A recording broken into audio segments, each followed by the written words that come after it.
சொல்லாமல் இருந்தால் என் மனசாட்சியே என்னை கொன்றுவிடும் அப்படின்னு சொல்லி அந்த விசாரணை அதிகாரி சொல்றாரு. இது இந்த பிரச்சனையினுடைய மையத்திலிருந்து நான் வெளியில வந்து தான் உங்ககிட்ட உரையாட விரும்புறேன். இது இந்த நிமிஷத்துல இந்த ஒரு நிலை வந்து தவறு செய்த மனிதர்களுக்கு வருமா? உளவியல் ரீதியாக அப்படி ஒரு சிக்கல் பலருக்கு வருமா? கேரளால கூட ஒரு நக்சலைட்டை சுட்டுக்கொள்ள சொன்னார்கள். நான் தான் நேரடியாக சுட்டுக் கொன்னேன். அதுல எந்த விதமான மோதலும் அங்க நடக்கல. காட்டுக்கு கூட்டு போய் அவரை நிற்க விட்டு சுட்டோம் அப்படின்னு சொல்லி ராமச்சந்திரன் ஒரு போலீஸ்காரர் வந்து நூல் எழுதியிருந்ததையும் நம்ம பார்க்க முடியும். மராட்டிய மாநிலத்திலையும் அப்படி ஒன்று நடந்தது. ஒரு சாதாரண குப்பை பொறுக்கிட்டு இருந்த ஒருத்தனை கொண்டு போய் வேற ஆள் கிடைக்காம நாங்கள் போட்டுட்டோம், 10 ஆண்டுகளாக சிறையில் இருக்கான், என் மனசாட்சி உறுத்துது என்று சொன்ன காவல்துறை அதிகாரியை நாம் பார்த்தோம். கண்டிப்பாக அந்த மனச்சாட்சியின் உறுத்தல் இருக்கும். அதில் அவர் 2-3 செய்திகளை அவர் சொல்கிறார். ஒன்று, பேரறிவாளன் சொன்னதை நான் மாற்றி எழுதிட்டேன். 2வது, அந்த சூழ்நிலையில் வேறு எதுவும் என்னால் செய்ய இயலாது. 3வது, மொழிபெயர்ப்பிலும் ஏராளமான குளறுபடிகள் இருக்கின்றன. ஏன்னா இங்கேருந்து உச்சநீதிமன்றத்துக்கு போகிற போது மொழிபெயர்ப்பிலையும் ஏராளமான குளறுபடிகள் இருக்கின்றன. இவற்றையெல்லாம் சொல்லாமல் இருப்பதற்கு என் மனசாட்சி இடம் கொடுக்கவில்லைங்கிறார். ஒரு 23 வருஷத்துக்கு அப்புறமாவது ஒரு மனசாட்சி வேலை செஞ்சுதே அப்படின்னு ஒரு மகிழ்ச்சி. ஆனால் அதே நேரத்தில் இதெல்லாம் ஒரு ஆபத்தான போக்குகள். ஒரு விசாரணை எப்படி நடக்கிறது, நீதித்துறை எப்படி இருக்கிறது என்பதற்கெல்லாம் மிகப்பெரிய ஒரு விமர்சனமாக இந்த செய்திகள் அமைகின்றன. அதுவும் ஒரு மரண தண்டனைக்கு எதிரான மக்கள் கூட்டமைப்புன்னு ஒரு அமைப்பு இந்த முயற்சியை எடுத்து இந்த பேட்டி எடுக்கலைன்னா இது இன்னமும் கூட வராமல் போயிருக்கலாமே. அவராக முன் வந்து சொல்லலை, போய் கேட்டிருக்கிறாங்க. எனவே இன்னமும் எத்தனை இடங்கள் இப்படி ஆராயப்பட வேண்டியன இருக்கின்றனன்னு தெரியல. எனவே இது ரொம்ப ஒரு பெரிய 2 நாள்களாக பெரிய அதிர்ச்சியை கொடுத்திருக்கிற செய்தி என்று தான் சொல்ல வேண்டியது. மீண்டும் ஒரு விசாரணை அப்படிங்கிறது உங்களுடைய நீண்ட நாள் கோரிக்கை. இப்போ நடக்கக்கூடிய நிகழ்வுகள் வந்து உங்களுடைய கோரிக்கைக்கு வலு சேர்க்கிற விதமாக இருக்கு. மீண்டும் ஒரு விசாரணை என்பது மட்டுமல்ல, நடந்து முடிந்தது விசாரணையே இல்லை என்பது என்னுடைய வாதம். என்னவென்று கேட்டால் 1991ஆம் ஆண்டு மே மாதம் 21ஆம் தேதி இரவு அந்த படுகொலை நடைபெறுகிறது. 22ஆம் தேதி காலை 9 மணிக்குத்தான் இந்த பூர்வாங்க விசாரணையை தொடங்குகிறது. ஆனால் 22ஆம் தேதி காலை 5 மணிக்கே வந்த தமிழ் பத்திரிகையோ, தெலுங்கு பத்திரிகையோ, கன்னட பத்திரிகையோ, இந்திய பத்திரிகையோ எதை எடுத்து பார்த்தாலும் இந்த கொலையை செய்தியாக போட்டு அதனுடைய வால் செய்தியாக விடுதலை புலிகள் தான் இந்த கொலையை செய்தார்கள் என்று மத்திய சட்ட அமைச்சர் சுப்பிரமணிய சாமி சொன்னார் என்கின்ற செய்தி இருக்கிறது. அப்படி என்றால் இந்த விசாரணை எங்கிருந்து தொடங்கி இருக்க வேண்டும்? சுப்பிரமணிய சாமியிடமிருந்து அல்லவா தொடங்கி இருக்க வேண்டும். விசாரணை தொடங்குவதற்கு முன்பாகவே இவர்கள் தான் குற்றவாளிகள் என்று சொன்னவரை இன்று வரை விசாரிக்கப்படவில்லை என்றால் இதற்கு பேர் விசாரணையா?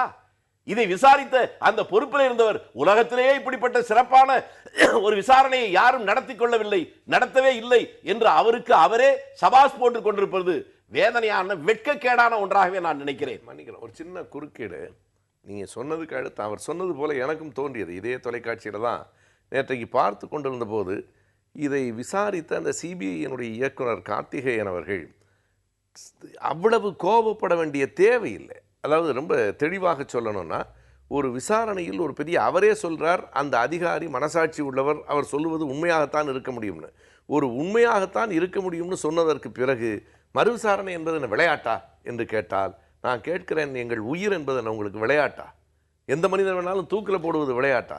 எனவே அவர் சொல்றது போல ரொம்ப அழுத்தமாக அதற்கே கூட நீங்கள் அப்படி கோபப்படுவதே கூட மக்களுக்கு எதிரானது, நீதிக்கு எதிரானது என்பதை நாம் பதிவு செய்ய வேண்டியிருக்கிறது.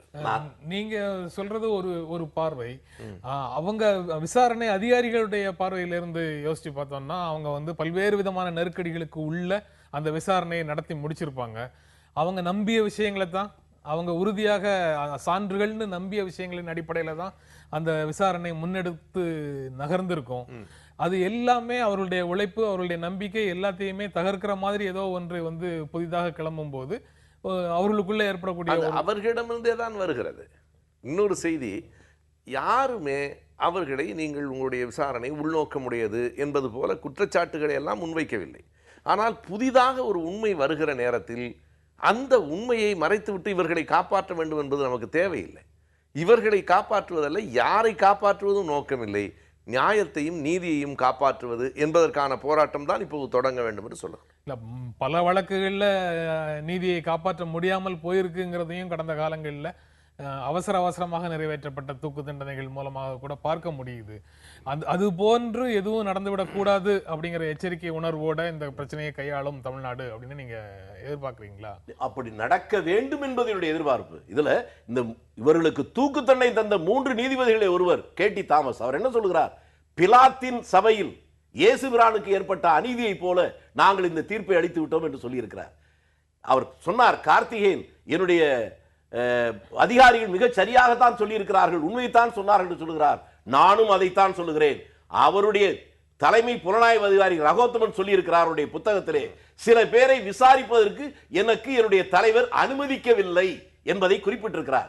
அது மட்டுமல்ல, அந்த கொலை நடந்த இடத்திலே எடுக்கப்பட்ட அந்த வீடியோ கேசட் இன்று வரை எங்களுக்கு கிடைக்கவில்லை. அதற்கு நாங்கள் வெளியே வந்ததற்கு பின்னாலே MDMA-க்கும் இன்று வரை கிடைக்கவில்லை என்றுதான் நான் அறிகிறேன் என்று சொல்லியிருக்கிறார். ஆக உண்மையைத்தான் சொன்னார் என்பதை மறைமுகமாக கார்த்திகேயன் இந்த மக்களுக்கு சொல்லியிருக்கிறார்.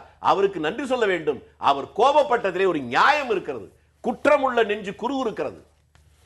இவருக்கு முன்னாலே தான் பெங்களூர் ரங்கநாத் போகிறான். அவன்தான் கடைசியில் சிவராசனும் சுபாவும் தங்கியிருந்த அவரோடு பழகியவன். அவன் ஓடிப்போய் இவரிடத்திலே தான் சொன்னான். அந்த பெல்ட் பாமை பூஜை செய்து அதற்கு பின்னாலே தந்தது சந்திராசாமி தான் என்று அவர்கள் பேசிக் கொண்டிருந்தார்கள் என்பதைத்தான் இவரிடத்திலே வந்து சொன்னான். இன்று வரை அதை விசாரித்திருக்கிறார்களா? இல்லையே. ஆகவே அவர்களுக்கு ஒரு உள்நோக்கத்தோடு துவக்கத்திலிருந்து உண்மை குற்றவாளிகளை கண்டுபிடிக்க வேண்டும் என்கின்ற முனைப்பை விட உண்மையை அழிக்க வேண்டும் என்கின்ற நினைப்பும் அந்த முனைப்பும் தான் அவர்களுக்கு இருந்தது. உண்மை வெளிவருகின்ற நேரம் வந்துவிட்டது. ஆகவே அவர் ஆத்திரப்படுகிறார், கோபப்படுகிறார். அவருக்காக நான் அனுதாபப்படுகிறேன். இந்த கட்டத்திலாவது தமிழர்கள், தமிழ்நாட்டிலே இருக்கிறவர்கள் அரசியல் எல்லாவற்றையும் மறந்துவிட்டு இந்த நியாயத்துக்காக ஒரு தவறை தடுத்து நிறுத்துவதற்காக ஒன்றிணைய வேண்டும் என்பது ஒன்று மட்டுமே என்னுடைய குறிக்கோளாக இருக்கு. அது அப்படியே நான் ஏற்கிறேன். அதாவது நமக்கு அந்த இயக்குநரை பற்றி, அதிகாரிகளை பற்றிய கவலை இல்லை, பேரறிவாளனை பற்றிய கவலை கூட இல்லை. நியாயம் நீதி பற்றிய கவலையோடு 2 கோரிக்கைகளை முன்வைத்து தமிழகம் எங்கும் ஒரு பேர் இயக்கத்தை தொடங்க வேண்டிய கட்டம் இது என்று கருதுகிறேன். 1, பேரறிவாளன் உள்ளிட்ட அனைவரையும் விடுதலை செய்க.